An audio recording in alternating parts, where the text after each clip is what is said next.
नेहरू जी की विवादों से घिरी कुछ प्रेम कहानियां हैं।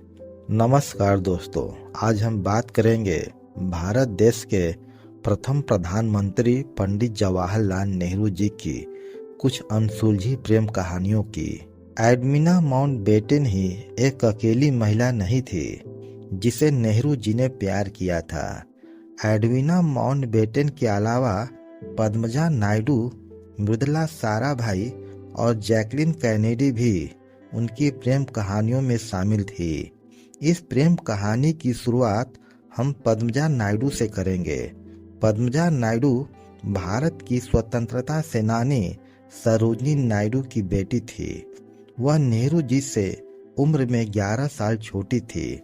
पद्मजा नायडू और नेहरू जी के रिश्ते इस कदर बढ़ गए थे कि मानो नेहरू जी दूसरी शादी करने वाले थे। बात 1936 की है, जब नेहरू जी की पत्नी कमला नेहरू की मृत्यु हो गई थी। उस समय नेहरू जी की उम्र 47 साल थी। पत्नी की मृत्यु के बाद नेहरू जी अपनी जिंदगी में अकेलापन महसूस करते थे। उसी दौर में जब नेहरू जी की मुलाकात पद्मजा नायडू से हुई तो दोनों एक दूसरे के करीब आ गए। वैसे तो नेहरू जी अपनी पत्नी की मृत्यु से पहले भी पद्मजा नायडू को जानते थे। तब उस समय दोनों के बीच ऐसा कोई प्रेम संबंध नहीं था, लेकिन पत्नी की मृत्यु और अकेलेपन ने नेहरू जी को पद्मजा नायडू के करीब ला दिया। 1937 का दौर चल रहा था जब नेहरू जी ने पद्मजा नायडू को 50 खत लिखे, जिन्हें लव लेटर भी कहा जा सकता है। यह लव लेटर ठीक उसी प्रकार से लिखा गया था जिस प्रकार से आज के टीनेजर लड़के लड़कियां एक दूसरे को बाबू, सोना और जानू कहकर पुकारते हैं।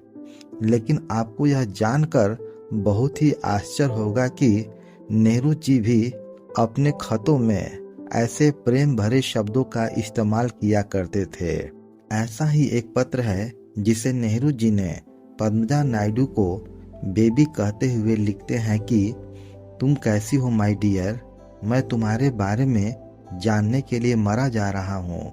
मैं तुम्हें देखने और तुम्हें अपनी बाहों में लेने और तुम्हारी आंखों में झांकने के लिए तड़प रहा हूँ। ऐसे शब्द नेहरू जी के कई पत्रों में लिखा हुआ देखा जा सकता है। कहा जाता है कि नेहरू जी पद्मजा नायडू के प्यार में इस कदर दीवाने थे कि उनसे शादी करने का पूरा मन बना लिए थे, लेकिन अपनी बेटी इंदिरा गांधी की वजह से अपने इस फैसले से पीछे हट गए।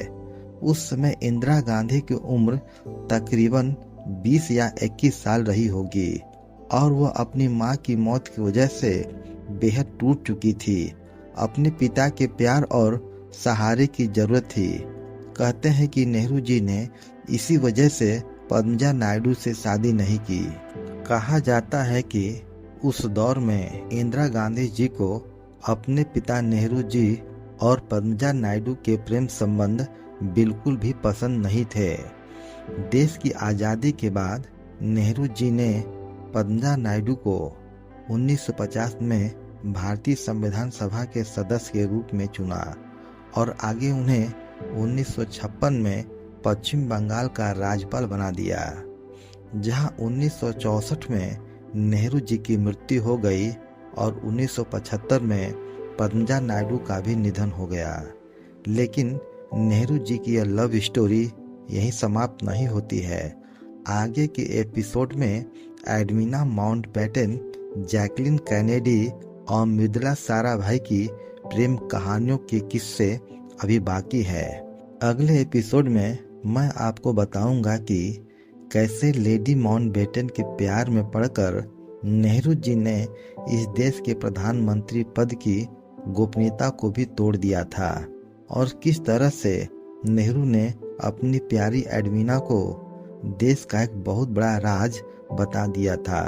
यह जानने के लिए हमारा अगला एपिसोड पार्ट 2 देखें। यह एपिसोड आपको कैसा लगा कमेंट बॉक्स में लिखकर बताएं। हमसे जुड़ने के लिए हमारे चैनल को सब्सक्राइब कर लें। धन्यवाद।